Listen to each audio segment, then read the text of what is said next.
पुढच्या घडामोडीकडे निवडणुकीतील data delete करण्यामध्ये राहुल गांधी आणि निवडणूक आयोगाची हातमिळवणी झाली आहे का असं म्हणत सुजात आंबेडकर यांनी राहुल गांधींच्या भूमिकेवर संशय व्यक्त केला। राहुल गांधी यांनी निवडणूक आयोगाला लिहिलेल्या पत्रानंतरच आयोगानं 45 दिवसात डेटा डिलीट करण्याचे आदेश काढले होते।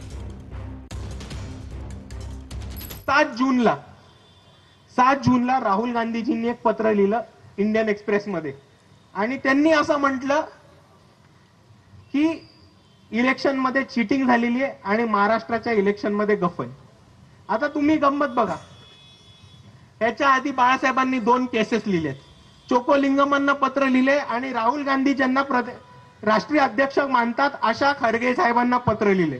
ह्याच्या कोणत्याही पत्राचं उत्तर नाही, काँग्रेसनी कोणत्याही भूमिकेवरती आपल्या भूमिका मांडली नाहीये किंवा आपल्या कोणत्याही ईव्हीएमच्या विरुद्ध लढ्यामध्ये आपल्याला साथ द्यायची इच्छा दाखवलेली नाही। पण राहुल गांधी 7 जूनला पत्र लिहितात आणि म्हणतात की इलेक्शन मध्ये चीटिंग झाली आणि लगेच 2 आठवड्यानंतर 21 जूनला एका अर्थाने इलेक्शन कमिशन म्हणते की 45 दिवसाच्या आतमध्ये इलेक्शनचा डेटा डिस्ट्रॉय करा, कोणताही एव्हिडन्स ठेवू नका। म्हणजे तुम्ही समजा कुठल्या लेवलचा गेम चालू आहे, कुठल्या लेवलची चीटिंग चालू आहे।